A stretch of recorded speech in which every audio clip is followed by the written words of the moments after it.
speechless. Solo Sikoa.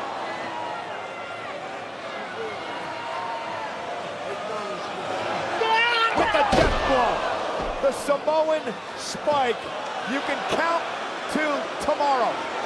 The official tossed back in the ring by Fatu to count the 1, 2, and 3 for Bloodline dominance. Crucial was he to this victory for you in the Bloodline? How about this?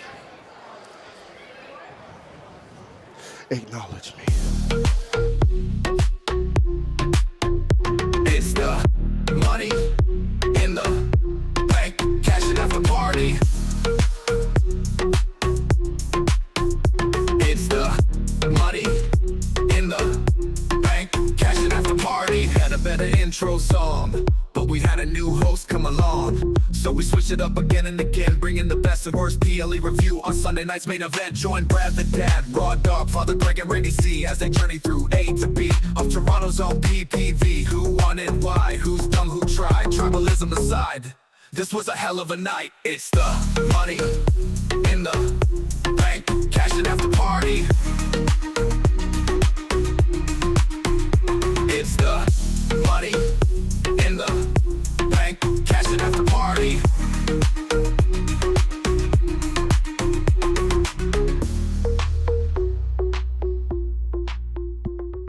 Hello, friends, and welcome to your Money in the Bank review for Sunday night's main event. I am Brad the Dad, but tonight we have gathered Sunday night's main event, Bloodline, which means that for one night only, I am the infamous Brad the Dad. And the right hand, well, actually, I think he is the enforcer of our Bloodline. I'm going to throw it to Greg Father Feltham. Better than Akeem the African Dream, I guess. Hey, how are ya? That was a deep cut for older fans. And if we're going to talk about a right-hand man, it has to be Eric, the Raw Dog. Eric, welcome to the Aftercast. The Raw Dog is here, and his right hand is ready to go, folks. I always use my right hand for things. Guys, I'm right-handed. Get your minds out the goddamn gutter. I know it's late. I know it's Saturday night, and you guys have me here on a Saturday night at 10:30 in the land of Ontario, where there is no tequila available to my name. No mas tequila at the momento. But I am also joined by somebody else. Do you want to say who else is here too, brother? We are here tonight, and we're all going to throw our fingers up for the head of our table. We have put the Canadian lay on top of him, and now he is the leader of our Bloodline. He is Randy C. Making my way downtown, walking fast. Money in the bank was a dash. Monkeys never claps. And empowered by Chiquita Bananas. I didn't need all that, but thank you, guys. I'm definitely not. I'm a Harvey Whippleston. I'm definitely not no Bloodline member. But hey, everyone, it's me, Randy C. I'm shocked. I don't know about the rest of you, but I am absolutely shocked for many reasons. But we have the puppy in crime here tonight. Like, how awesome is that? It's past my bedtime. Is he pilled up, though, is the question. Are you pilled up or not? Like, this is what we need to know. Oh, yeah, I'm blue pill. Blue pill. You are definitely the solo of our group because you are the second leader of our Bloodline. And if the other one came back, we'd all be in trouble. 100%. Oh, yeah. 100%. Oh, yeah. So that's a call out. Jason, you can just come back whenever you want. You're welcome back. Guys, we watched Money in the Bank from your native land in Toronto, Canada. And I think we should start. We're going to go through this whole thing. Did anyone want to admit to watching the pre-show? I did. I watched part. Definitely towards the end in comparison towards the beginning, that's for sure. But I know that it was going on from quite early today. And having the entire match synopsis, I needed to save myself just a little bit to give you guys the best content possible. Okay, Greg, 2 hours of pre-show. And what did we miss? I didn't watch it all, but my wife's never going to hear this, but I had it on so I could avoid having to do stuff around the house. So yeah, I 100% watched it. Yeah, spoiler alert. What did you miss on it? Nothing really. There really wasn't anything, memorable. There was, Jackie Redmond being Jackie Redmond, Wade Barretting. Yeah. I So mean, nothing. it formulaic, right? Very formulaic. And they need to go back to those like pre-show match. At I think the bell started tonight at 7, right? So like a 6:30. I don't know what we could have, for example, had. Oh, I don't know, maybe an actual women's match on the show besides the Money in the Bank one. So maybe you could have thrown a women's pre-show match on. But c'est la vie. Okay, Eric, I'm going to turn things over to you and get you started with, you took the notes, you did God's work tonight, so I'm going to sit back and relax, and I have no idea how you're going to recap these Money in the Bank matches. Well, like any Money in the Bank ladder match or any multi-man match, we're looking at an entire cluster. We're looking at a match that's definitely going to deliver on some high spots, and we're definitely looking at a match that you want to have the right mix of people in it, right? Ultimately, it's like the ingredients that go into a good Money in the Bank match. You're looking at like your star, you're looking at a powerhouse, you're looking at somebody who's super athletic, and then you're looking at somebody who is going to take all those nasty bumps and come back next year and do it again. So we definitely had that this year in this match, folks. And honestly, let's just throw out two quickly, pre-show at the end there. Samantha Irvine absolutely knocked it out of the park doing the Star Spangled Banner. I wish they let her do the Canadian national anthem as well. No knock on that kid, but nobody knew who he was, and the fans were going crazy for Samantha Irving just singing. The Toronto fans were in a singing mood tonight, folks. Every single person that came out got their theme song sung along for. Like Brad said, even for the songs that had no lyrics, we still had some singing going on. So listen, Toronto, Ontario, you guys rock. You definitely showed up tonight and showed out. So that's my quick little throw out. But yeah, let's get going on this Money in the Bank ladder match. In this match, we have main event Jey Uso in the first match of the night again, may I add, versus Chad Gable versus LA Knight versus Andrade versus Carmelo Hayes versus Drew McIntyre. Me and Randy, dude, we always joke around, right? Jay is like never in the main event anymore. How does he still have main event Jey Uso in his name, Randy? Absolutely no clue. But yeah, even the first out walking out of the curtain, it was really weird to see. So yeah, I don't know. He has to win some. Curtain jerker Jey Uso. Anyways, guys, like I said, we're looking at an entire cluster to start this match off. A lot of fisticuffs, lots of fist flying, people flying everywhere. But the first person to make an attempt here at the briefcase is going to be Mr. Drew McIntyre himself. He is slowed down by Chad Gable in the first kind of spot of the night that we get, and a nice looking hanging armbar there off the ladder. In this match, you're going to see that Chad Gable's involvement is mostly about submissions as well. I'm just going to throw that in there. Andrade, honestly, guys, Andrade shocked me a lot in this match because he gets that springboard leg drop onto the prone Gable, the first spot that we get in the night, and I'm like, wow, it's Andrade involved in it. Because when they originally announced it, and guys, you get him a lot more on SmackDown, like Greg, you get Andrade a little bit more. Did you expect Andrade to really show out in this match? I don't expect anything from Andrade because for me, he's fallen completely flat on his return to WWE. I have not bought into Andrade since, he had Zelina Vega as his, mouthpiece, manager, side piece. I don't know. Pre-Charlotte, post-Charlotte, I don't know. But whatever that was, that's the last time I actually bought anything from Andrade. I absolutely agree with you. And me and Randy say it all the time. Like, what's Zelina Vega doing? Like, competing for titles and stuff. She really is better as that person speaking for Andrade. Anyways, lots of nasty spots here in the match, but more or less safe. And we're not going to see that in every match tonight, but lots of nasty ladder spots that are more or less safe. That includes Carmelo and Andrade getting a Spanish fly off the middle rope onto the ladder. Both of them take a nasty bump onto their stomach by doing so. Chad Gable, LA Knight follow up that nasty bump with a neck breaker onto the side of a turned ladder, which looks much nastier for LA Knight It does for Andrade. Like we keep seeing this happen in the match, and it's pretty funny. But that's what happens with these ladder matches, folks. LA Knight sets up a ladder brace between the ring and the announcer's table and the ring. We know that something is happening there, folks. I would like to say there's a few times that they point out statistics in the match, and I think at least 75% of the time, the person that's setting up that ladder is usually going through it or into it.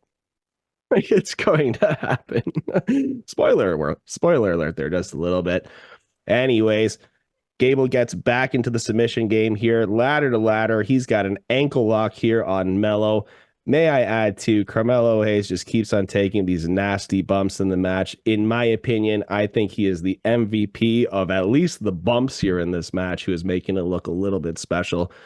Anytime that Drew McIntyre gets in the ring, we get CM Punk chants as well. Were you guys turned off by that as well, Randy? Like, did you think like the CM Punk chants were a little bit obnoxious in this match? No, not really, because everybody wants to see him. And with Drew being in there and Drew being the star that he is, of course, it just eggs him on, gets him a little angrier, and does it against his opponents, right? So, no, I actually enjoyed it. I don't know about yourself, but Brad, what about you? Hey, speak for yourself. I did not enjoy CM Punk. I agree with Drew McIntyre from last night on SmackDown. The Commonwealth let me down tonight. Where were they not cheering for our man in his kilt? He is handsome. He is rugged, and he is the one real star in this match. I mean, Greg, you always complain about Mello. We made jokes earlier on about other people not being stars like Andrade. I mean, this makes Mello what? Is he like 2-8 since he came up to the main roster? Yeah, I think that's right. Yeah, this match, this was. There was no good way in this match. The only good way to end this match is what I said last night, was with the Wyatt Six coming in to help Chad Gable win. That's the only way that this match would have ended well, and made any logical sense, in my opinion. Because this whole, first half of this card was like a fart in church. Oh, I would say that we did end this match with highlights. Like, Eric, you're going to go over, like, there were 3 really big spots to finish this match. Absolutely. And that's what we always get in these ladder matches. It almost seems like a little bit of a slow build. The crowd was definitely hot for this first match. People were definitely ready for it. And I thought the match was thoroughly entertaining in comparison to a lot of the things that we see later on tonight. But yes, to the high spots that we're talking about here, we get Uso and Knight with a battle of Yeet. And yeah, before that stops, honestly, Mello comes in to stop it. I noticed at that time, I'm like, he's got some pretty sweet Toronto Raptors theme gear going on tonight. Got to throw that out there to Mello. Thank you for doing so, sir. Fucking let's go, Raptors. Can I add to that? And I actually made this point to my wife tonight. Like, if I was a betting man, I think WWE made more money on merch this weekend than they did on the shows, on attendance at the shows. And why I say that is a couple of things. One, you saw those blue and red Money in the Bank Canada briefcases everywhere. Like, everyone had them. I want one. You can get one too, Greg, for about $300 on Shop. Do you know what? I'll probably keep an eye on the handshaking team and see if one comes up from there. But just a cheap plug there. 2, God, I hate to say this, and this pains me. And maybe it's because they are just being patronizing, but the Austin as in Austin Matthews 316 shirts, saw a bunch of them in the crowd. Thought that was pretty funny. Thought it was a great way to use it. Then there was those, unfortunately, blue and white Montreal or Toronto Maple Leaf inspired Money in the Bank jerseys, hockey jerseys that were in the crowd. And there was one other that I'm forgetting off the top of my head, but like just those in custom Toronto Money in the Bank gear, you could see like constantly in the crowd. And I'm just like, how much money did you make and how much money did people spend? Because I besides the Toronto Maple Leaf stuff, that briefcase, yeah, I would so buy that. Yeah, trust me, those Leaf shirts sell out like crazy. Like what they did with Edge when he was doing his quote unquote retirement match in Toronto, like they sold out like crazy too. So you definitely make a good point. And also, as we go on through the show, they keep on showing us more new merch, which they are selling throughout the show as well online, which is definitely going to be there at the stand. So they definitely made a butt ton. I don't know if we can swear. I mean, I'd rather swear, but yeah, they made a butt ton of cash on merchandise. All right, a couple high spots as we get towards the end of the match here. We have LA Knight, Carmelo Hayes, and Andrade on the ladders. There is one ladder set up as a pendulum there, and we get a sunset flip power bomb from Andrade onto Carmelo Hayes. Jay Lambier said in the post that RIP Carmelo. Honestly, like I said, Carmelo was in this match. He took multiple bumps. He was involved in multiple high spots. I feel like this is a win for Carmelo Hayes, even if it goes into the loss column.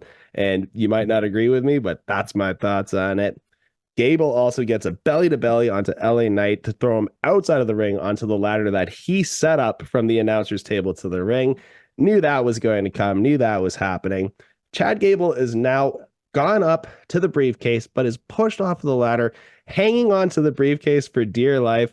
Oh my shit. He takes a ridiculous back bump, craziest back bump I've ever seen. Smash, and then eats a spear from Jey Uso afterwards. My lord. Uso goes back up the ladder, has the briefcase in hand, but sure enough, here comes Drew McIntyre, who tosses a ladder like a javelin straight at his face. Boom, he's down. McIntyre Claymore up that ladder. Mr. McIntyre in the bank.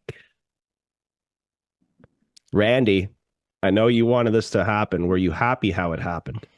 What a hot start. Drew McIntyre is my favorite wrestler. Absolutely amazing. And there is another ending, unfortunately, Greg, because this is the only ending that makes sense for the next year of storyline for CM Punk and everything going forward. To me, anyways, that's my opinion. But I enjoyed it. To me, it started off hot, and to me, I think this was the match of the night for me. Like you said, the Gable spot outside with the ladder, incredible. The hanging with Gable from the hook was pretty funny to see. It made a lot of sense, and Drew powerhousing through everybody. It just made sense to me. But everybody looked good to the most part in this match. What about you, Greg? What did you think of this match? I thought it was okay. I enjoyed the match, but I didn't like the ending. For me, I think it would have been more, hate to say it, but more impactful to use CM Punk coming out to cost Drew McIntyre the chance to win Money in the Bank here, and I think that could have done just as good of a job to continue this story than having Drew win the match here. So I certainly see your point, Randy, and I certainly see where they were going with this and why they were doing this, but I hate with Money in the Bank is how formulaic it becomes, right? Because pretty well every year, within either that night or within a week, they get rid of one of the briefcases because they do an early cash in immediately. So it's like, okay, so which one is it going to be? It's going to come. Like one of these, Money in the Banks, WWE, just let the damn thing run. Like, you can have one go 3 or 4 months and cash in, and the other one go 9 months and cash in. We're okay. We are, big boys and girls and whatever else we are. We can kind of handle keeping track of 2 different briefcases. God knows you have enough titles out there we've got to keep track of. 2 extra briefcases aren't going to, be the straw that breaks the camel's back. More than one thing can be true, and I think this is the case of it. My issue with Drew winning is that even though it makes sense, we had 5 wrestlers in this match that weren't named Drew McIntyre that have never been world champion. And they hyped that up coming into this, and I kind of expected one of them to win this and then do what Greg said and hold on to it. That's the only disappointment I have out of this. It's not that Drew's not a good winner, but without spoiling anything for the next 2 matches, if you're listening to us first, we won't spoil it, but we only have 1 briefcase after, I don't know, another hour and a half? But in turn, guys, I see what you guys are saying on this aspect. But is Carmelo Hayes going to main event SummerSlam? Is Andrade going to main event the Royal Rumble? Like, there is a reason why Drew had it. Drew does not need the belt. The CM Punk Drew McIntyre story doesn't need a belt with it, right? So in turn, to get quote unquote, I forgot, there was a saying that Corey Graves said tonight, but taking it away from him for the second time to put more anger just makes that story bigger, because realistically on paper, and you're talking about merch and everything else that's going on tonight, on paper, CM Punk and Drew McIntyre, the revenge that Drew McIntyre may get is a bigger story. But that's only to me. But I totally get what you guys are saying also. Yeah, we're definitely getting a little bit ahead of ourselves, but absolutely, not only does this win here by Drew McIntyre affect his future, but it affects multiple other futures here in the WWE. And yeah, it's everybody has their own opinion on it for sure. I don't see anybody else besides Drew McIntyre being the one to win this match. The point was made, we hyped up the other 5 guys, and that's great. We hyped them all up as much as we possibly could, but we've seen Chad Gable struggle to get the IC title for the last 6 months. Is he really going to be the one that wins this match and then goes on to potentially, cash in? I don't think that's a believability factor, but he definitely was. He fit in this match well for what he was there for. It was a little weird how they just made him like a submission machine, though. He can throw guys around too, right? Like, I know he's a small guy, but he's a bit of a destroyer type as well. That is for sure. Talking about destroyer type, should we talk about the next match? Because it's Braun Breaker versus Sami Zayn. And the Toronto fans are hyped up for Sami Zayn. I know there was a lot of people from Montreal there. A lot of them messaged me personally. So I know they were all there, and they were there to back up the quote-unquote hometown hero, as Randy called him on the show before the show started. Anyways, Greg, you want to add something here? I'm just curious. Inquiring minds want to know what was the sex of all of these Montreal friends who were there to cheer on Sami Zayn, Mr. Blundell? Shut up. Okay. Oh, you got me. You got me good. Yeah, a mixed bag, I guess you could say. I don't know. It's hard. It's hard to tell nowadays. We live in such a society in 2024. Are we really going to determine people just by their gender here, Greg? I was just more curious of the process of obtaining the digits of these friends in Montreal than anything else. So that's where the question is coming from, with all love and respect. Oh my Lord. They call me the raw dog for a reason, folks. And it's because I love wrestling. It's because I love wrestling. Yep, we believe it. All right, guys. Come on. Let's get back into wrestling. Randy's all pilled up and he's ready to eat some onion dip. No?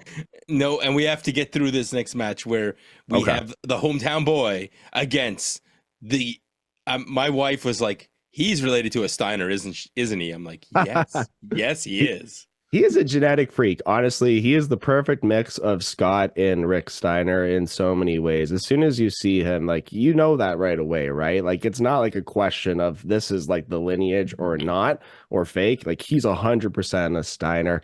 This match starts off with a little bit of catch style wrestling, and you can see that Braun is just going to continue to overpower Sami tonight at the start of the match. However, Sami is going to take advantage in this match as well of Braun being a little bit overzealous and looking for the kill, as he starts off by doing so, hitting an axe handle smash off of the top ropes, a move that absolutely never hits anybody, but he definitely hit it tonight. Dispatches Breaker outside of the ring and starts to go into his bag of tricks as he hits a very silly looking Arabian press, might I add. Greg, we had a lot of bumps tonight that were a little crazy. Did you notice the Arabian press? Did you notice how close? Like, Braun Breaker definitely saved the life of Sami Zayn tonight. Yeah. There was a few on this one tonight where you're just like, oh dear God. Yeah, and that's actually really funny that you mentioned that, because the whole start, like, they had that whole video before the pay-per-view started, PLE started, and it was about the heist. And there was a quote that was made in it that was like, you are one slip away from, oh my God. And that's what we saw so many times tonight. That was definitely the first Too one. many superstars were taking that literally. Yeah, absolutely. Breaker gets back in the ring, hits the ropes 3 times, like they mentioned. When he hits off of the ropes, apparently it's at 23 miles per hour that he's running off of it. Dude, I believe it. When the guy comes off of the ropes, he just comes off like a rocket. He is pummeling Sami Zayn here in this match and does so with a Steiner line. A running knee to a dead Sami Zayn's head in the corner, followed by an ole, ole, ole, ole. I loved it. It was great. And I thought things were going the way that we thought they were going to go. Anyways, Sami gets in a second of offense, but gets belly and bellied across the ring again. Like I said, most of this match, he's just fighting for his life. And by fighting for his life, they do sell it when he starts hitting some elbows to the back of the head of Braun Breaker, and then finally hits the rope-assisted rope walk tornado DDT. Sami gets caught doing a moonsault off the barricade, but somehow counters, tossing Breaker into the ring post, giving him, again, just a little bit of a lick of offense here as we continue to see things going in that direction. I find it funny when we get back into the ring and Corey Graves, after Sami Zayn hits the Blue Thunder Bomb, says, Sami Zayn has had a lot of success with that move. Randy, how many matches have we seen Sami Zayn wrestle and hit that Blue Thunder Bomb, and how many times has it led to a pin? One, Eric. I got that stat right here. That's one. One out of what? 1,050? One out of all of them. And So that was probably at a Destiny wrestling show or Greektown Wrestling or something 30 years ago. No, that was Yeah. tonight. That was tonight. Oh, yeah. No. Oh, no we success pin. Sorry. So, yeah, none. No, I say none. Sorry. I apologize. We're going back to zero real fast here, folks. Again, we go back to like scary spots, and we see on the top rope, Sami Zayn is sitting there on the top rope. Steiner goes up to hit his Frankensteiner. But did you guys see that he kind of leaned back a little bit before he did it? I was like, this guy's falling. Like, I thought we were going to see for the third attempt that he tried to do that move since the main roster, that it was going to be like the second terrible botch. It didn't work out that way. Thank God. But it was a botch because from that moment on, you could see he was favoring that knee and he started having to work the knee. So it looked like, if you watch it back, he looked like he landed right on both knees. And I think that was the beginning of the knee problems. They attribute it to his big jive over the table, which is the next big spot, but it wasn't. Like, it was that he landed on both knees. Eric, I think it should let's retire that move. Yeah, honestly, I think so too. He doesn't look comfortable doing it at all. Anytime that he goes up, and it's not that he's not athletic, because the guy's a freak. He can literally do anything, but I just don't think that it's safe enough for him to continue to do it on the main roster. We see a couple of moves tonight where I'm like, it wasn't that retired, but for whatever reason, it's thrown out. Hey, it's a PLE pay-per-view, whatever you want to call it. Anyways, let's get back to the match. Let's get back to wrapping up the match here, folks. Like Brad said, both men go over the announcer's table. This is the first time in the night that either Michael Cole or Corey Graves' audio is completely taken out, just removed. For whatever reason, this just continues to happen, and this is the first time. Anyways, Sami ends up going for a Breaker jumping knee to the head of Sami, which follows up by a gorilla press slam. Sami Zayn somehow counters a spear attempt with a kick. Like, I guess it was a kick. It kind of looked like a knee, but it was called a kick by Corey Graves. Gets a haluva kick and somehow wins against Braun Breaker. The group chat on SNME is completely shocked, surprised. Greg, what were your thoughts on Sami getting this win here over Braun Breaker? I was a little surprised by this, but I also wasn't surprised if that's really strange. I don't know. I did expect this was going to be the time that we were going to see Sami Zayn take a step back here and let Braun Breaker have a run with the title, the IC title. But it seems to me in every Sami Zayn match, again, I'm gonna say it again, it's very formulaic. It's Sami Zayn is the underdog. Sami Zayn is gonna get the shit kicked out of him, and then somehow manage to pull out, by the grace of God, a win. And you can go back in all of these matches since he beat Gunther. you can see the exact same, rinse and repeat, right? We're getting to the Roman Reigns bloodline formula of a match. So, I mean, it would be nice one of these days if they actually give Sami a dominant win over someone, instead of the shit kick out of him, fight through to the end. But yeah, at some point he's going to lose it. They obviously didn't pull the trigger on Braun Breaker for whatever reason tonight, and I don't know who the next up is. That's a good question. I think it might still be Braun. I think he might come back, depending on if he actually, as long as he didn't actually hurt his knee. Here's the thing: Sami always has to be the underdog, and that means that he can win in other places except for Montreal. In Montreal, he's never winning anything, Greg. Don't worry. They'll sing "Ole Ole Ole" in Toronto, but he's not actually going to win. Randy, if he's going back over to Raw with the title, who are you fantasy booking if it's not Braun? Well, first of all, I would have definitely wanted it to be Braun, but I thought honestly Sami Zayn didn't have a Tozawa chance today. But it's I don't know who you go next with Sami. I was just really disappointed. To me, this was Sami Zayn's worst match that I've seen in a long time. Braun Breaker should be the next Brock Lesnar, should be running through people. For him to have this hardship or hard time against Sami Zayn made no sense to me whatsoever. So it's not the streak of Sami Zayn winning and pulling out these underdog wins from now on that's actually really bothering me.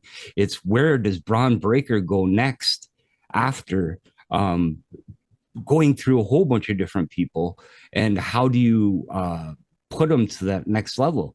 Because Sami Zayn, for a very long time, up until the Gunther win, remember before Sami Zayn beat Gunther, I think he was one. You're talking about Carmelo Hayes. I think Sami Zayn was like 1-50, and then he won on a 3-match win streak, and then won the Intercontinental Championship.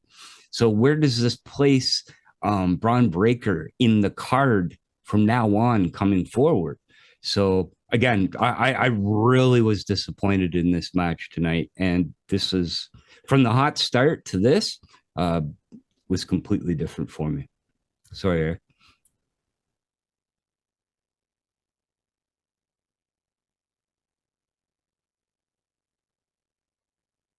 It looks like we're having a little problem with Eric's headset. Sorry about that. I am back. Anyways, that's what's going to happen with Money in the Bank, right? Everybody is there for that gimmick match. They're there for the good time, and it's fun. It's kind of like the Royal Rumble, right? Ultimately, you want to see the Rumble matches more than anything else is there. At least they didn't overload this card with too much. But before the night started, Triple H promised that there was going to be a couple of very big surprises. So going from this match to the next segment here, what's happened? Anyways, we got a little Arabian there for a second. That was great. Going to the next segment, we have Trish Stratus here in Toronto. Everybody loves Trish Stratus in Toronto, but she is here to introduce the one, the only John Cena. He's here, folks. It's fun. Everybody's been talking about it. Pictures of Cena everywhere in Toronto for the last couple of days. And everybody said that he was backstage. But guys, Cena comes out here with a special new towel that says the last time is now. Tears are running down the face of so many fans as John Cena announces that he is going to actually retire from the WWE. Curveball, everybody. This is a retirement tour. John Cena is going to be around until WrestleMania. He also mentions that he's in Toronto to kick some ass, and there's no asses kicked in Toronto. So I was a little surprised about that. But with that being said, I know that you guys have your feelings about it. Greg, you definitely want to go get the t-shirt here for John Cena. Did this announcement of his retirement come at all a surprise to you? Not only that it was an announcement that he made, but where he made it. Yeah, this is a week too late, right? WWE was in Boston on Monday night, this past Monday, on Canada Day in Boston at TD Garden, just down the street from where he grew up in West Newbury, Massachusetts. Why in God's name would you announce this in Toronto, a place where John Cena has been, I'm sure a dozen or more times in his career? But is there anything memorable you think of John Cena in Toronto off the top of your head? He even himself has to make some sort of a callback, right? To being like, it's why in Toronto? Why in Canada? Well, let's talk about Canadians. It's because no matter how hot or cold WWE is, Canadians always show up. And I was like, oh, that's nice. But yeah, I thought the same thing. I'm like, what significant matches or moments in your career have you had in this arena, in this city, in Canada? It's not like he won the tag team championships from NXT there or anything like that, right? This Rebel Heart. Yeah, we love it. We love it, folks. Anyways, that segment happened. Randy, are you sad about John Cena retiring, brother, or what? John Cena had a great career, right? He has a lot of records out there, whatever it may be. But in turn, by saying that, I was never a real big John Cena fan. Jeremy, on the other hand, yes, big John Cena fan. You can't see nothing with him. But unfortunately for me, to me, actually, it was like WWE's lowest time for me when I saw him as champ. Like, I get the prototype start and I get it to the finish. But yeah, for me, I wasn't a big fan. Yourself, Brad? He's one of my guilty pleasures. I remember watching John Cena, one of my first times watching him doing the basic economics gimmick. I'll be sad to see him go because I think he brings a lot to wrestling, especially now that he's a crossover star. But it's not surprising. He doesn't even look like John Cena anymore. There's no other way to say it. He looks like an actor. He looks like somebody's dad. And I think that's because that's the parts he gets most of the time is somebody's weird uncle or weird dad. And I love it. I love that part. Shout out to John Cena in the recent season of The Bear. He was random cousin number 4. Eric. You would swear, Brad, that he was trying to block something. No? Okay. I was going for a cock blockers joke. Come on, Brad. Oh, I see. When I think about John Cena, I don't think about cock blockers. I think about Peacemaker. 100%. You're saying The Bear. I was going to say that's John Cena's ultimate role. Yes. Congratulations, John Cena. You can do another 2 seasons of Peacemaker. If we ever get to it, we just keep on hoping and hoping it's going to happen, right? But it's not going to happen. But you know what's going to happen, guys? The world heavyweight title match is going to happen, and that's going to happen between Seth freaking Rollins. Apparently, Randy doesn't want me to say it the other way because he doesn't like it when I swear. Wait till January. We get it on Netflix. You're legal to do it. Versus Damian Darn Priest. Oh, man. You know what? Damian Priest just does not want Finn getting involved. No matter what, it's his match. El Campeon is going to take care of it himself, and that's the way it is. I love how Priest comes out too, rocking an entirely Mortis-esque cape. Did you guys notice that? I saw a quick little canyon shout out there. 100% right shoulder with the little skull. That was the first thing I was thinking. It should have been a little green and black, but it was a little purple and black. Absolutely. Yeah, had to do a little Judgment Day thing. And he even started off the match too, doing a little bit of a canyon throwback. When he was doing a transition move, he used a flatliner. And I was like, are you doing a little canyon thing tonight? Are you? I was like, I liked it. Anyways, Seth Rollins is in the match here, folks. Not everybody's a fan of Seth Rollins as an attire, but you know what? He's one of the best damn wrestlers in the world. And having him back in the WWE, having him available for this event as well, just makes things so much better for WWE in total. We get some nice spots here in the match with Priest Tope Suicidas over the announce table, which is taking more bumps than Spike Dudley has taken in his career tonight. That announce table continues to take a beating. And you know what? To its credit, they don't pull the pins until the end. That thing stays up. That thing continues to stay up, and I like it. I also like how Seth Rollins hits a lion salt, and they say how much he's evolving, but they do call it a mid-rope moonsault. Come on, guys. It's a lion salt. We all know it's a lion salt. No matter what you want to call it, that's what it is. Randy, did you notice how the fans started cheering Undertaker during the match? Yes, it was what was he called before? The something Undertaker. I think that's what they were chanting, but it got sort of blacked out. What was the comment before? Are we allowed to say that? No, I don't know. So yeah, we'll leave it alone. Okay. Yeah, let's leave that alone for now, for sure. Let's leave that alone for now.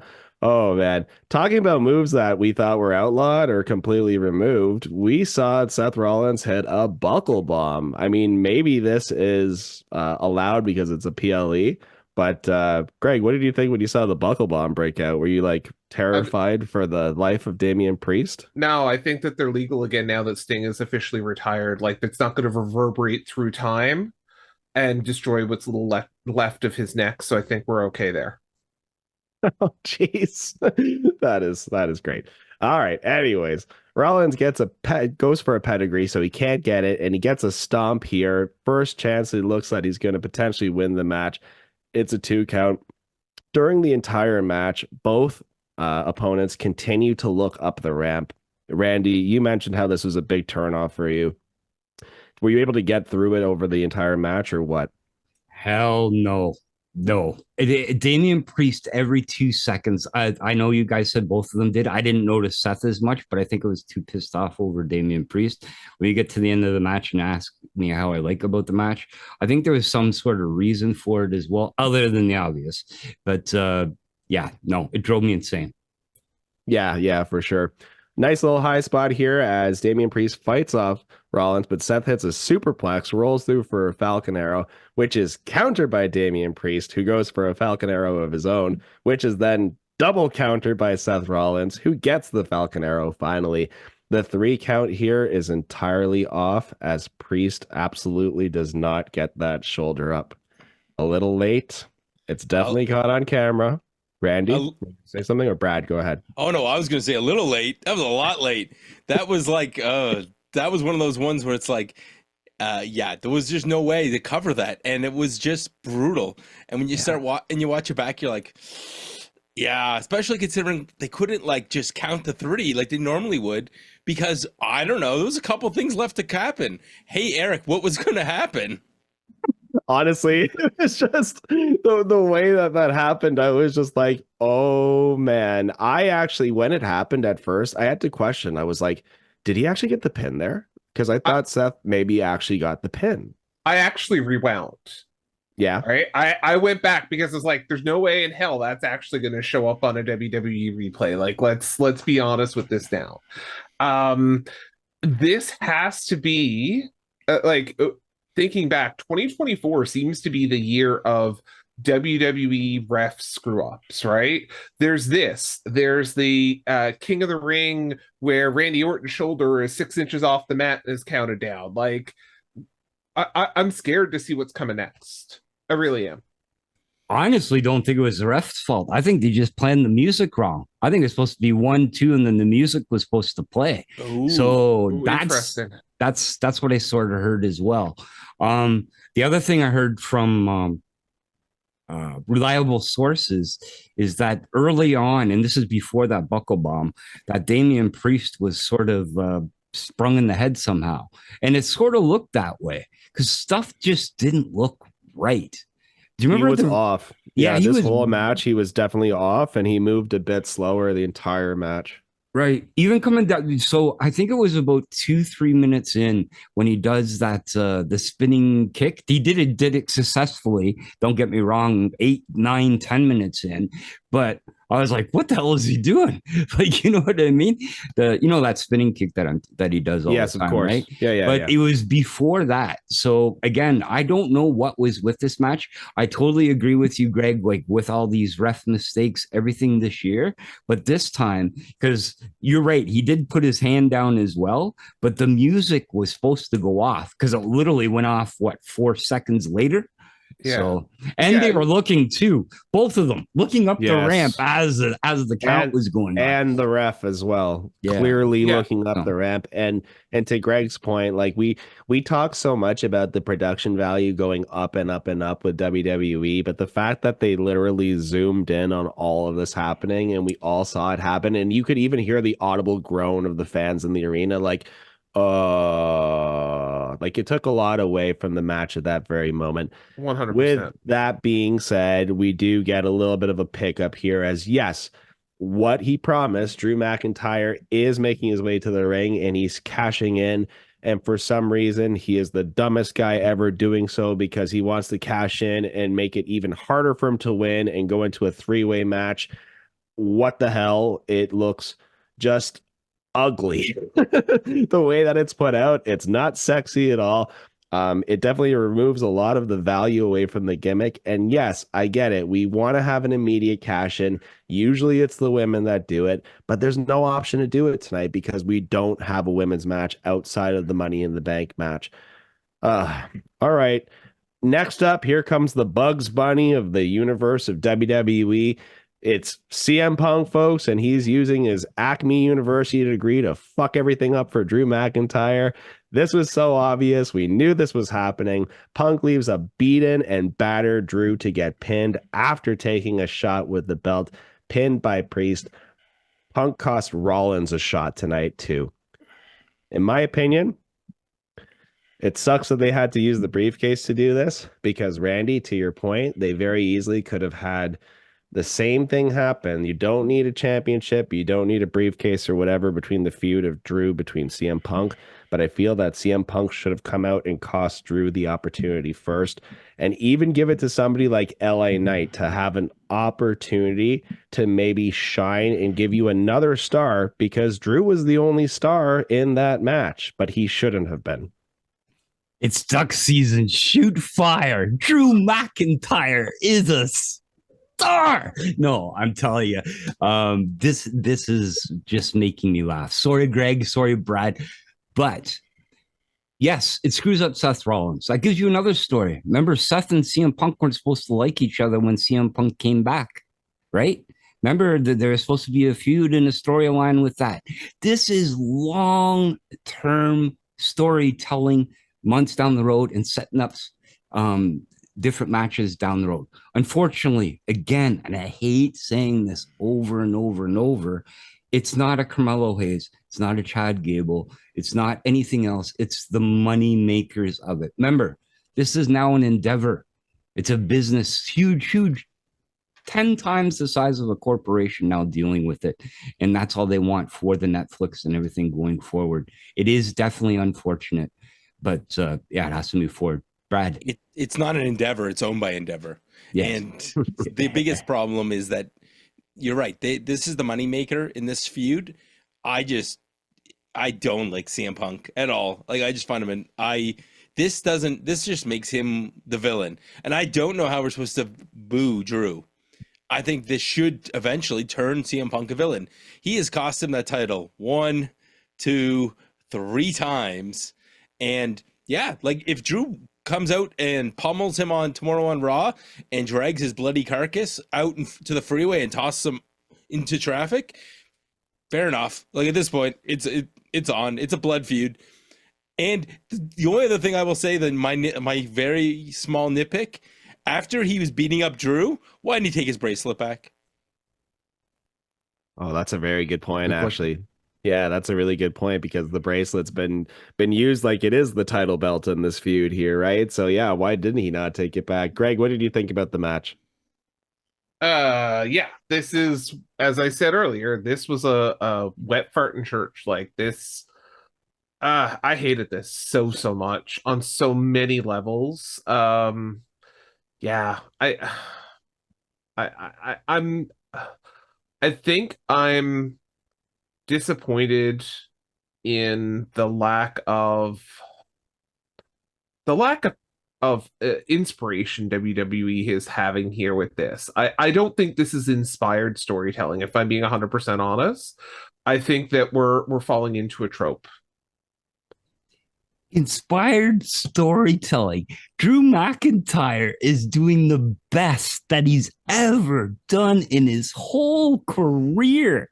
And CM Punk, that everybody wants to see. Drew, Brad. I'm not saying that piece. I'm not saying that piece. The Drew McIntyre and CM Punk, absolutely.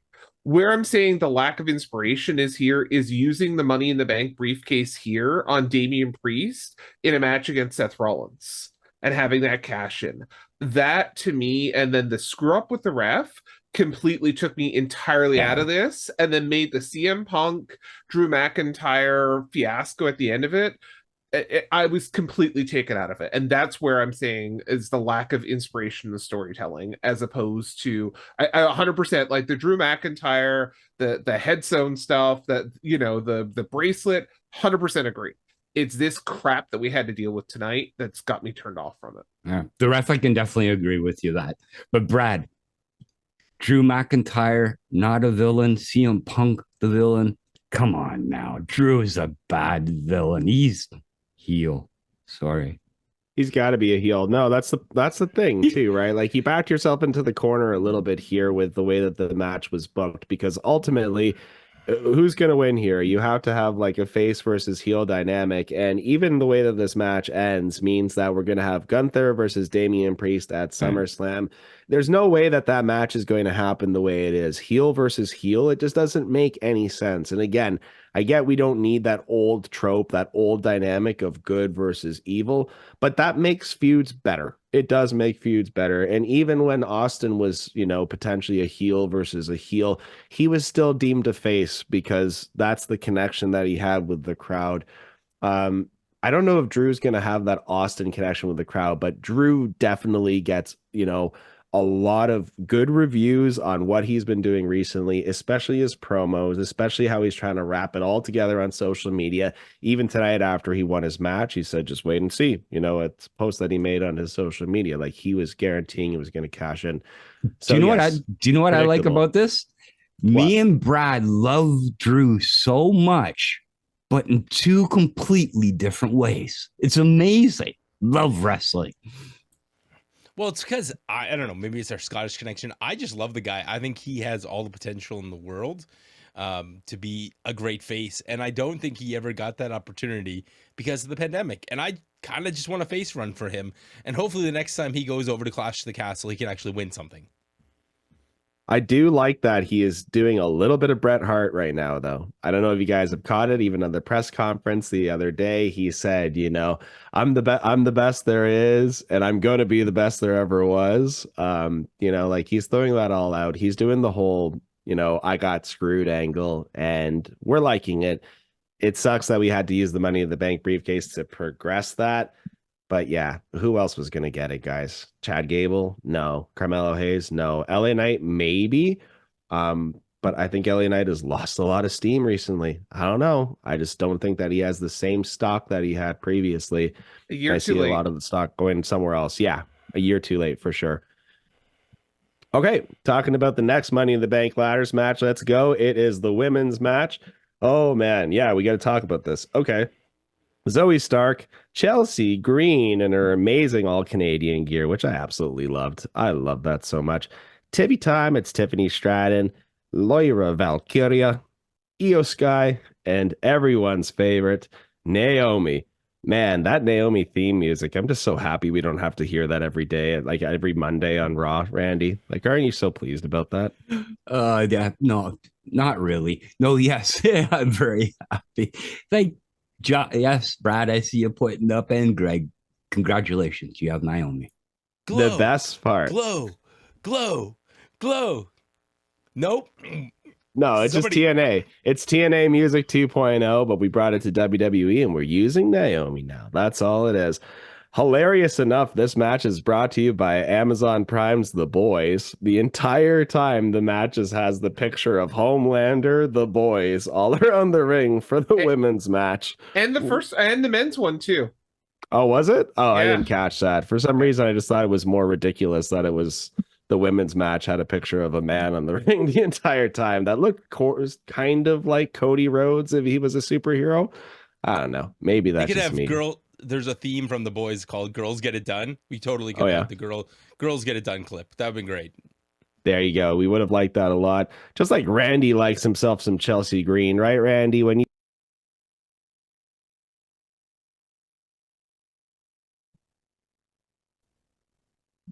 Yes, but sorry about that. I muted Eric and I muted myself. I apologize.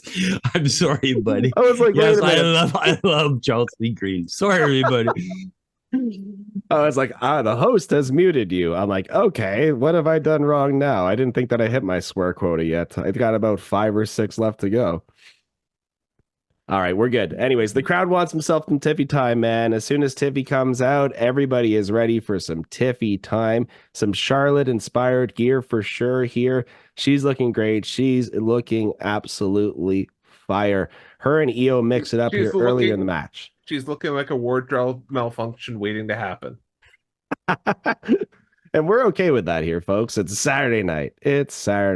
And yeah, Greg, you were watching it with your wife, right? Your wife wasn't too impressed with Tiffy, you said. I was indeed. Myself and my wife were watching this tonight. And Brad, I know you were watching with your wife, watching some Tiffy time. And my wife, said, of course, she is your type. And I'm like, no. It's not just, two of her great qualities that she have. I'm like, my real impression with Tiffy Stratton is her moveset. Like, as an Olympic gymnast, the crap that she does in the ring, just it makes me in complete awe of her. So that's where my Tiffy appreciation goes to, and that's my story, and I'm sticking to it. That's not where Sean Burkhead's Tiffy appreciation goes to. Hi, Sean. Oh man. Anyways, guys, we were talking about some nasty botches, unfortunately. And again, I don't want to point out botches too much, but there are some really scary moments here in this match. And it starts really early, unfortunately. You see Zoe Stark drop Lyra Valkyria Samoan drop style onto the edge of a ladder, but she kind of just lets her fall and right onto the edge of said ladder. Zoe goes outside of the ring. You can see Lyra is repositioning herself to actually be on the ladder. Zoe completely overshoots, hits her own back of the head on the ladder. And again, we've got like a nice zoomed in shot of it too. And the crowd is just like, ooh. How do we get back into this, folks? The announcers even call it out during this match, going, they are in a stunned silence by some of the bumps they're taking. And I would say bumps, maybe botches, because this is the beginning of a series of, oh my gosh, I hope they're all okay. Yeah, there was numerous times in this match where I let out like an audible gasp, and it wasn't like, oh my God, that was amazing. But there was a few times where it is amazing. But many of them was like, whoa. But like I said, how are we going to be brought back into this? Sure enough, here comes Tiffy. She goes ahead, counters Naomi, does a cartwheel counter, which just looks so amazing, picking up Naomi for an Alabama slam right onto the ladder in the process. Girl looks like $1 million, moves like $1 million. Greg, I completely agree with you on that. Stratton then hits a swanton onto everybody outside the ring. It is definitely Tiffy time, but we are seeing that this match is just a little bit sloppy. Lyra is back in the ring here with Io. She's hung on the ladder, getting her head stomped in by Io in the process. Lyra does a nice landside German suplex, which looks really good. Then Zoe comes in and just smashes Lyra. I don't know what was going on with Zoe Stark. I really don't, but she looked like she was really rigid in this match. Randy, did you notice that too? Oh, 10,000%. Talking about having a blueprint in a match and then performing on presentation. I understand where the blueprint was, but holy crow, the sloppiness absolutely everywhere. To the most part, mostly everybody did a little mistake here and there. When to go over at the end of the match, I'll give my other final thing on it. Yeah, absolutely. And then they tried to do another one of the fun spots that they do with Naomi. Anytime they see Naomi in these matches, Money in the Bank or in the Royal Rumble, they that they're going to give her the de facto kind of Kofi spot. They set up 2 ladders, and she's doing the splits all the way down until she hits a DDT. Shout out to Naomi for that. That actually looked good. The crowd wants himself some Tiffy time still, man, but Naomi still somehow prevails. Setting up tables outside of the ring. Finally, the crowds get the tables. It is a very sexy alliance between Chelsea and Tiffany Stratton. Greg, were you losing your mind? Randy, were you losing your mind? Greg, you go first. I think that you have coined the absolute accurate term for a future Chelsea Green, Tiffy Stratton tag team. The Sexy Alliance, I think, is exactly what. If there's anyone in WWE marketing who's listening to this, you better get that trademark pretty damn quick. Randy? 1,000% beautiful people 2.0 or the sex, whatever you want to call it. And a lot similar and different. It'd be good if they were together somehow, just because one could be such a great mouth. Then they're both good with their mouth too. So it was perfect. No, I agree. That actually would be a nice tag team. It'd be a better tag team than most of what we see Chelsea Green getting, right? For sure. And the other thing was, I want to correct the commentary. Chelsea Green was not dressing up as a low rent Trish Stratus. It's the Calgary Stampede. She was in her Calgary Stampede gear. Yeah, she looked amazing, dude. You can't say anything about low rent with Chelsea Green coming out tonight. She looked like $1 million. Crowd reacted to her nicely. She definitely got the Canadian hometown welcome for sure. Everybody was hot to see her, and probably just as hot as they were for Tiffany Stratton. Honestly, I think that if it was either Tiffany or her, people would have been happy either way. My Lord. Anyways, we're getting to some spots here, folks. Like I said, those two tables are set up by Tiffy and Chelsea Green. Keep that in mind because, like I said, whoever sets up that table is likely going through it. That's just the way it is.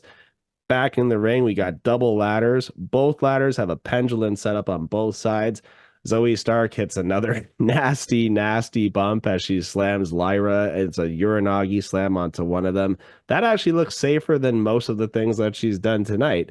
Naomi is left standing, but Chelsea stops her and hits an unprettier, which just involves Chelsea Green just dropping directly on her ass and Naomi falling about 3 seconds later. Didn't look good, looked nasty, honestly. Zoe is at the top now. She got there way too fast, so she has to wait a little time and wait for Io Shirai to get there. Io hits a disgusting looking spot, which is like a pile driver slash Rikishi driver from the top of the ladder onto the other pendulum. And my God, Zoe's head bumped off of that ladder rung like nothing else. I could hear it. I want to go back and see it again because you can hear that ladder rung smashing off her head. It is nasty. Nasty, guys. Chelsea's back up at the top now with the briefcase in hand. You think it's going to happen, but sure enough, it is Tiffy time. Tiffy pushes her onto the table that she helped her set up. The Sexy Alliance is broken just like that. It's Tiffy in the bank, baby. Right at the perfect timing from Brad here on the video. Gotta love it. Randy, we talked about this. We talked about predictions. We talked about who we thought it was going to be. And I think ultimately both of us thought it was going to be Tiffany Stratton. Are you upset it wasn't Chelsea Green? Oh, happy either way.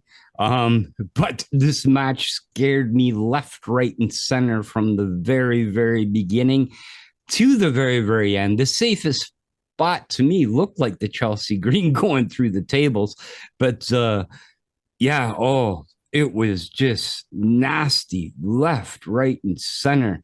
I don't know how any of them are alive. I guess you can't practice it, but like Zoe Stark, I don't know what she was doing, like you said, and what she was taking. It just scared me left, right, and center. It was a cluster F. Right? More or less. Again, the blueprint was there, just the presentation wasn't put through properly to me. Everybody online is saying right now that this was a fantastic, great match. I guess if you're looking into watching car wrecks and car crashes, then maybe that's for you. But to me, I don't know. I was just scared. Okay, but isn't every Money in the Bank a car crash, train wreck, absolute cluster? So, like, when is the last time you saw a clean one of these?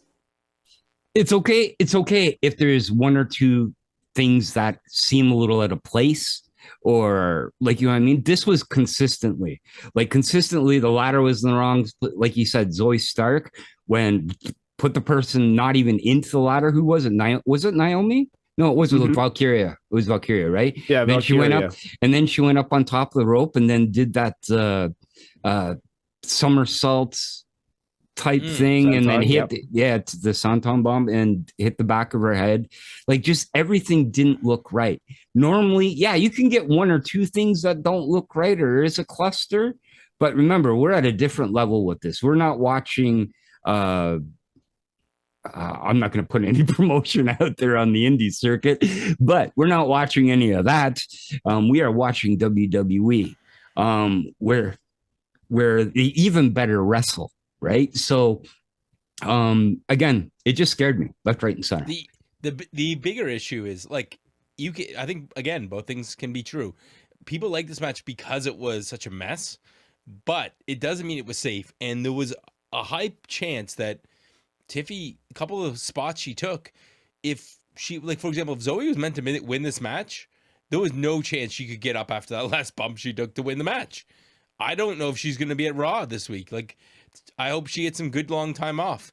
And you're right, Randy, about one thing. When the fall from the ladder to the outside on the two tables is probably the safest spot, there is something wrong. And yeah, you're right. There's got to be some way they can practice this. Maybe they do it with, like, foam ladders or like something where they just practice positioning the ladders. Well, even Tiff, there is one point in the match, I don't know if you've seen her roll to the corner where it looked like she hit her face. I think Zoe Stark did it. She looked like she hit her face on the corner of the ladder, the side of the ladder. Like, what she did a slingshot onto Tiffany Stratton to the ladder, underneath, which was set up as a pendulum underneath, which is like the dumbest spot that you can possibly do, because, like, the fact that Tiffany Stratton didn't break her nose is crazy, because that doctor, who also takes a pounding in the next match later on. Like, literally everybody not in the next match takes more of a beatdown than the people in said match. But the doctor is there checking on Tiffany Stratton for a long time, literally until she gets involved at the absolute end of the match. Yeah, and Io Sky is standing on top of the pendulum ladder to make sure it doesn't bounce. So that was, like, again, you see her in her face bounce right off. It was ridiculous. Oh, and a shout out to Io at the end, because if you're seeing all the Tiffany celebrations, in some of the cutaways, you can see Io's in the ring, and she's, like, holding the ladder, almost like, look, there she is in the very bottom corner. She just got her hand on the ladder going, holding the ladder down so that Tiffany doesn't, fall off the top of the ladder with the briefcase. Yeah, exactly. Absolutely. Guys, okay. We got one heck of a main event, and Eric, I got to tell you, this I think turns this whole pay-per-view around, because this main event has tons of storyline implications. Yeah, you definitely see more storyline than anything else that's happened tonight in this main event, right? And I just want to point out something too, because if we saw Seth versus Damian Priest tonight in the main event spot in this card, I think that the way that it worked out with the Money in the Bank briefcase would have been completely different. I think that Drew probably would have cashed in and won, but as soon as it was put into that position that it was put in, third match of the night, I was like, okay, Punk's coming. He's going to screw it all up. There's no way that Drew is going to have that victory moment. Agree. No. Okay. Well, yeah, main event here of the evening, folks. It's the Avengers versus the Bloodline. But yeah, we got Cody Rhodes, Randy Orton, and Kevin Owens coming to a hometown, again, hometown heroes welcome here back in Canada. Everybody loves them, some Kevin Owens. Honestly, it's funny. I was watching wrestling with, like, a non-wrestling fan recently, and they were like, who's that guy? I was like, oh, that's Kevin Owens. Like, he doesn't look athletic enough to be in wrestling. I was like, he is probably one of the most athletic people on the roster. You won't believe it, but that is like peak athleticism right there, folks. Kevin Owens, definitely. Anyways, like we said, lots of storyline leading into this match. The ongoing battle between the Bloodline here, Cody, Kevin Owens, and Randy Orton. All the great storyline that you guys have been able to enjoy recently as well, with the Bloodline's fallout with Paul Heyman has just been phenomenal. I would have loved to see Paul Heyman get mixed up in this match a little bit at some point. Unfortunately, we don't get that. Spoiler alert, everybody. Spoiler alert. And the other, like, might as well be a giant spoiler alert. During the first match, we had the announcers say that it was Roman Reigns' dad's funeral today, and so as soon as they said it during the first match, I was like, well, there goes Roman being on this BLE. Yeah, absolutely. And also Tangaloa being in a suit, I was like, okay, because as soon as John Cena was like, I want to fight some people tonight in Toronto, I want to kick some asses. I was like, they're gonna try to sneak John Cena into this main event tonight and make it a 4-on-4. But Tangaloa in that suit just completely messed that up. Anyways, Cody really wants Solo to start the match off, and they just will not give it to him. Solo comes into the ring, comes back out. Tama Tonga is going to be the one to start the match. Am I the only one looking at Cody's gear and being like, why have they designed this gear to make it look like this man is wearing a blue thong? I can tell you with 100% certainty, I did not notice that Cody Rhodes appeared to be wearing a blue thong.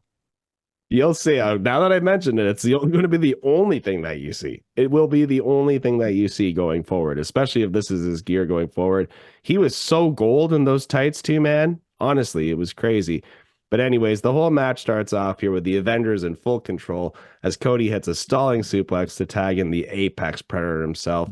Tonga escapes to Jacob Fatu. This is Jacob Fatu's first time in a ring for a match, and they've done a really good job of building up as the beast that he is. That being said, his first 2 minutes into the ring, he gets fully taken advantage of his overzealousness. Orton sidesteps him, tosses him out of the ring as he comes back in. Vintage Randy Orton with a hangman's DDT. But we're going to see the first no-sell from Jacob Fatu of the night. Brad, what are your thoughts on the no-sells here by Fatu? Why are you hitting a Samoan in the head? Have we not learned anything from years of wrestling? No, I think it's great. I really like him, and I worry for Solo because I think Jacob Fatu makes Solo look like the Timu version of what he's supposed to look like. Jacob Fatu was the star of this match, and it was his coming out party because, yeah, I mean, I was very happy to see that they got him across the border, and I love that they played that up in storyline. Hey, we had to call in a favor to get him across the border. Eric, I am so happy that we have him on our show and you guys didn't get him on Raw. Yeah, you guys are super lucky to have him. Honestly, I've been watching him on MLW for years, for a long time. I was like, why is this guy not in WWE? It was all apparently about the criminal record, but now they know that there's money there and they can see, like Brad said, because I made the comment too earlier in our group chat, I feel like Solo Sikoa is standing in the shadow of Jacob Fatu. Whenever Fatu is in the ring, he not only moves like a monster, he's lightning fast. He hits hard. He hits like a beast. And he also cuts promos, honestly, like Notorious B.I.G. The guy just knows how to work a microphone. It's really good. Anyways, I'll stop ranting about my lust here for Jacob Fatu. The crowd wants Kevin Owens. They get themselves some Kevin Owens. He's going to start clearing the corners, turning Tonga into waste with a cannonball and a swanton combo. Fatu saves Tonga and drags him to the corner for a tag. Randy, he grabbed the prone, lifeless body of his tag partner and dragged him into the corner to make him tag him. Yes, what a beast, eh? No, honestly, man, the guy just looks like a complete monster. Even foregoing the safety of his own teammates to get in there and wreck shop, he is absolutely the destroyer here. And when Kevin Owens and Fatu are in the ring, there is one point when it looks like Fatu and Kevin Owens are almost going for a double down. But just the speed of Fatu as he hits Kevin Owens down, he smashes him down just like a car crash. It's insane. Jumps back up again. I love it. I love everything involving Fatu in this match. It's great. Tama Tonga also looks really good in this match. Every time that he comes in, he's really just mauling people, right? Just a lot of punches to the head, a lot of on top of you kind of offense. Eventually, we do get what we want here, which is Cody versus Solo. Apparently, you guys haven't been able to have that yet on SmackDown. Has that been like kind of a thing going on or what, Brad? I think they've been teasing the fact that this is going to be our SummerSlam match. And I would bet the farm that this is where we get Roman and Paul back. Greg, would you love to see... You want the big dog back, right? What I could tell you is that you don't have to worry about, Drew McIntyre coming and trying to cash in. Yeah, they blew their load on that already tonight. So we solved that right away. Guys, why would you ever worry about Drew McIntyre cashing in on anything? Poor Randy is there like crying in the corner right now about Drew McIntyre. Listen, at this point, I'm ready for Drew McIntyre to call up Jinder Mahal and oh God, what's his name? Heath Slater. Heath Slater. It's like I got kids. Is all I could think in my head. Bring him back. The McIntyre 3. It's like the Wyatt 6. Everybody forgot about us, but now we're back to Rock House. That would be hysterical.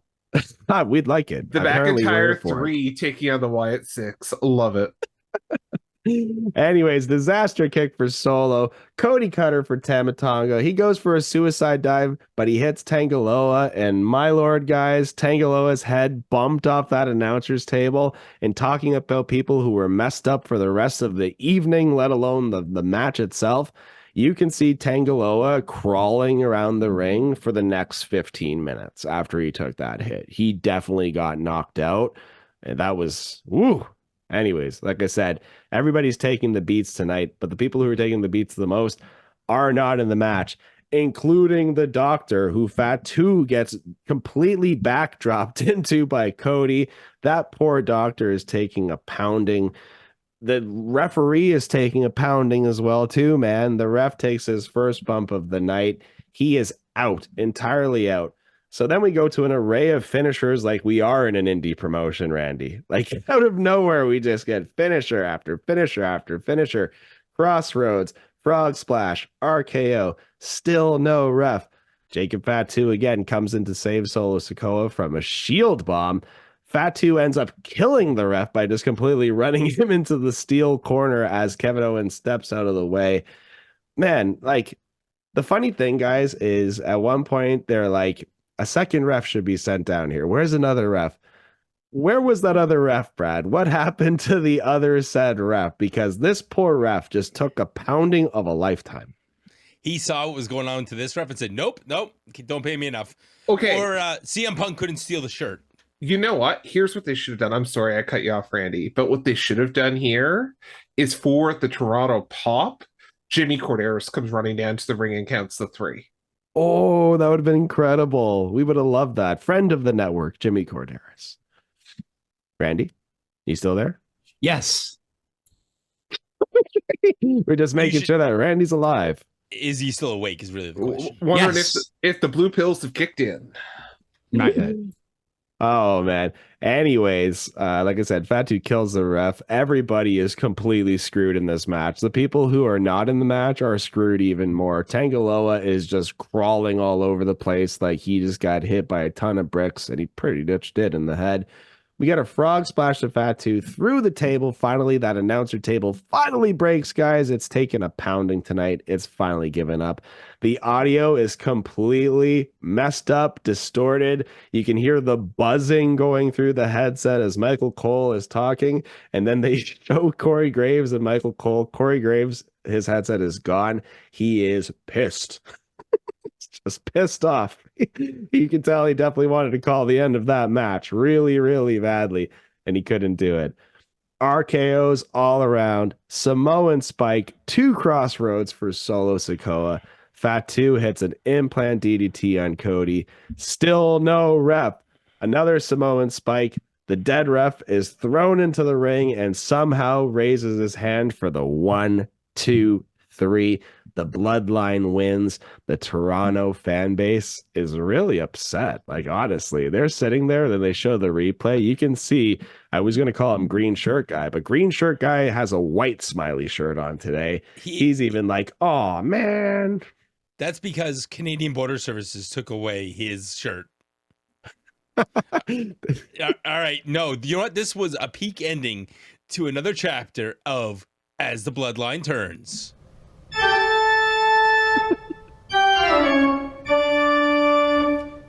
And as the Bloodline turns, we now see that the new Bloodline has gotten all of the power.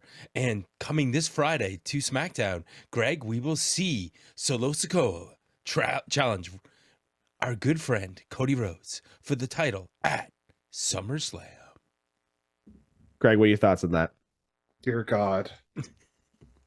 I'm done. I'm so done. with this stupid bloodline shit. Like I've been done since WrestleMania. I've been done since before that. I'm just so done.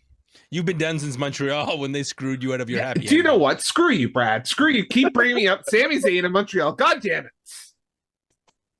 it. Randy, what were your thoughts on the match, brother? What an amazing story. This bloodline is going to the moon for me. No, I've absolutely been enjoying every little second of it. Sorry, Greg, I apologize on that, but I have. I was going to say, God knows no one else from WWE is going to the moon anymore. All I can hear is chickens in the background. What's going on? It's my watch and I can't turn it off. I apologize. But no, this bloodline thing is good. Hopefully soon, yes, Roman will be back. But we all knew Bloodline had to win tonight. No matter what had to happen, Bloodline had to win before SummerSlam. Bloodline cannot lose with Jacob Fatu coming in to the Bloodline and his first match realistically in wrestling. I will say one thing. I am a huge Jacob Fatu fan, just like you, Eric. Man, did that man lose some weight, and boy, did he go around quick. Now, this being said, Solo Sikoa, Jacob Fatu are not small gentlemen. They're really not. They look really good as of late. But Randy Orton looked like a monster compared to the both of them, if you guys really noticed it. So who was really the enforcer in this match? But he saw what was going on to this ref and said, nope, don't pay me enough. Or CM Punk couldn't steal the shirt. What's going on? How did I do my own soundbite back to myself? That's amazing. So basically, I think what happened was we had this Randy Orton gimmick where he's putting on weight. If you've noticed, if you start watching, he's eating. Yeah. He is always eating in the background of things. Is he still awake is really the question. What is going on? What is going on? Yes, I am still awake, but I'm starting to wonder if I'm in Newfoundland, because it's like this podcast is a half hour later in Newfoundland, right? Like, yeah, there we go. but in turn, by saying that, I don't know if Randy's eating or it's the back knee that's really throwing it off with his weight gain. But in turn, by saying that, it was good. I really enjoyed it. Greg, I truly do apologize. I don't know what it is that everything that you dislike, I am loving. It's like Burger King and McDonald's. We're just two different franchises, I guess, in a whole. But yeah, no, great finisher of a match. This was probably my second favorite match of the night, but I enjoyed it. I liked the way that it ended. All right. I like the way that it ended. I felt like Cody definitely had to lose. I feel like happy endings are not always something that you should get in professional wrestling or in life in general. That's just the way that life is. So, geez, what's going on at the end here, man? We are almost going off the rails. Audio is just going crazy.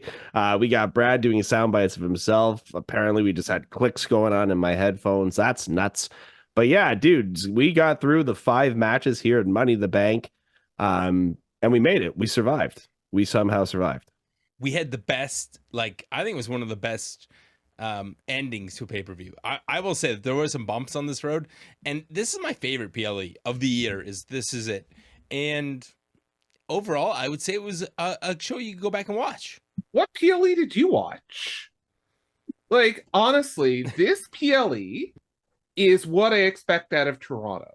They make you think like it's going to be something great, and like the Toronto Maple Leafs, they're going to let you down.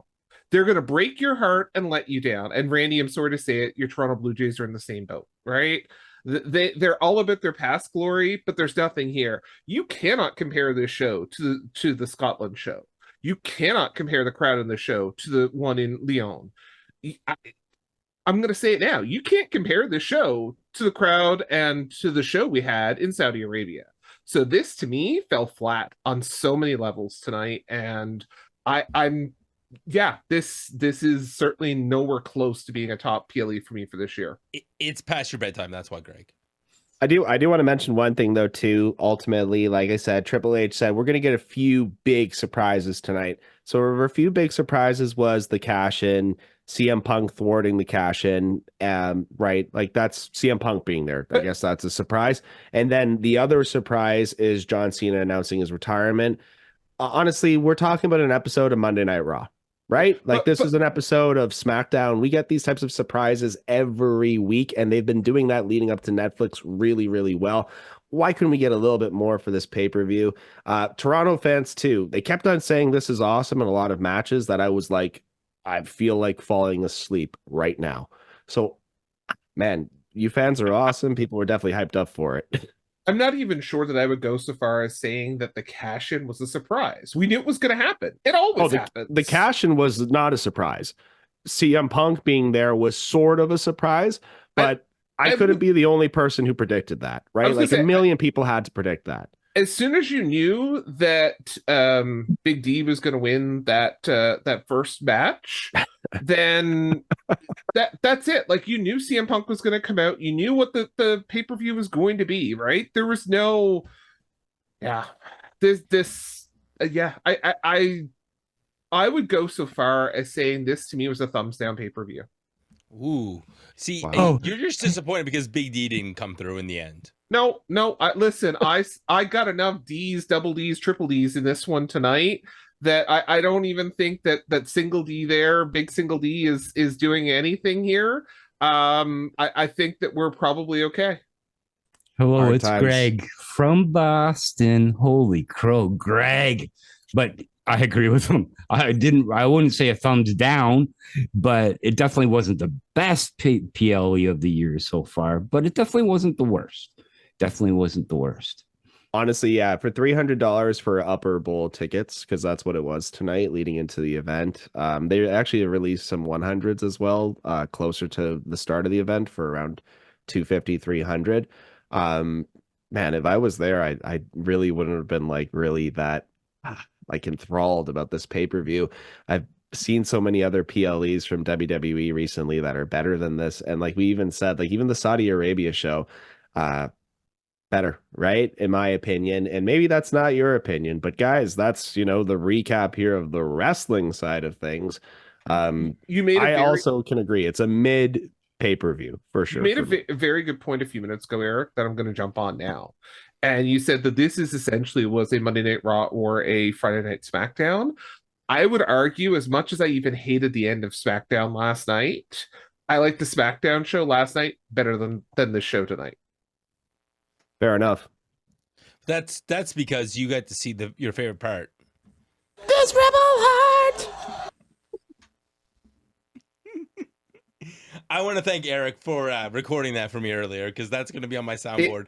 It gets better when you play it at 2 times the speed. I'm just saying that. When I was getting voice messages this afternoon, and I will not reveal the content of said messages to protect the innocent, but listening to them at twice the speed is 100% the way I want to hear Eric and Randy from now on. I think I'm actually going to change my draw straw replay speed to 2x speed because I think that's the way I need to hear them in my life.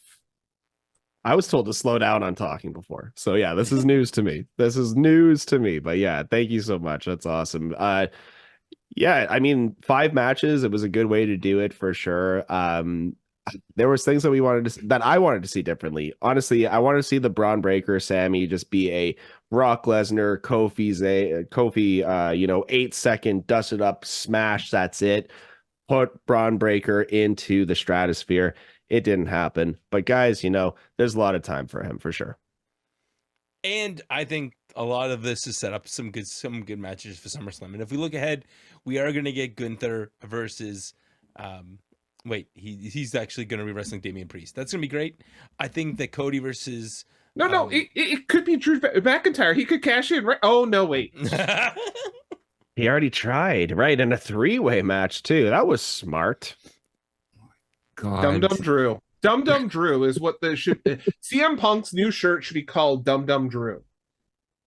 I thought I was getting away from my wife for a couple hours tonight, but I come into a podcast with this crying little Greg. No, I'm playing. I'm playing. No, I'm playing. Greg, I love you, bro.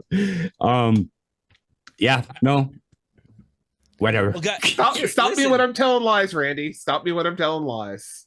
Okay, it could be worse. We could have watched Collision tonight.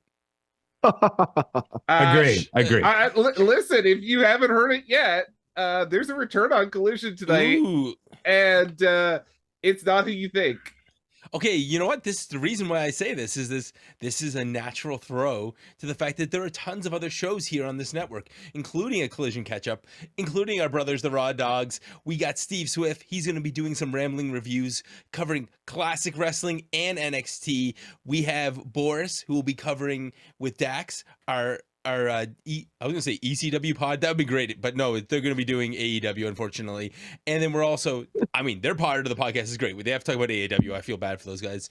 And also, we have the main show, live audio wrestling, and our big show on TSN, but also here available in long form on podcasts.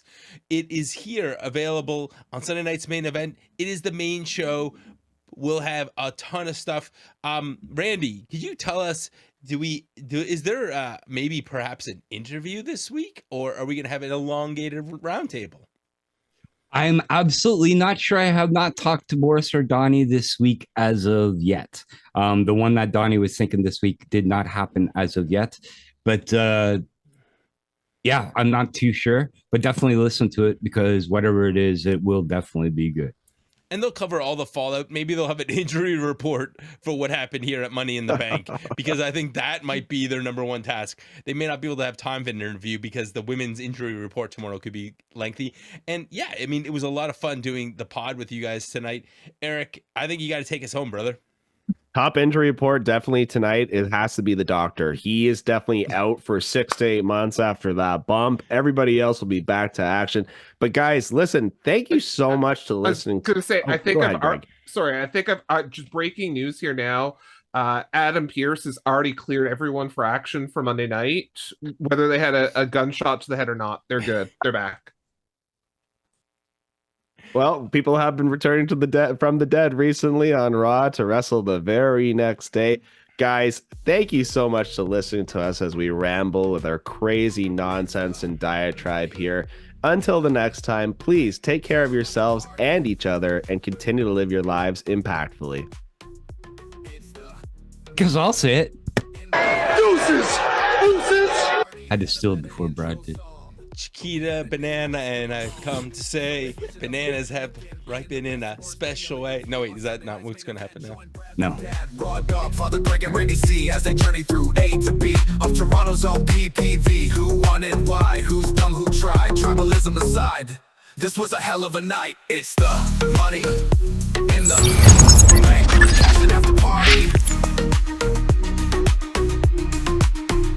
It's the money in the bank, cashing after party.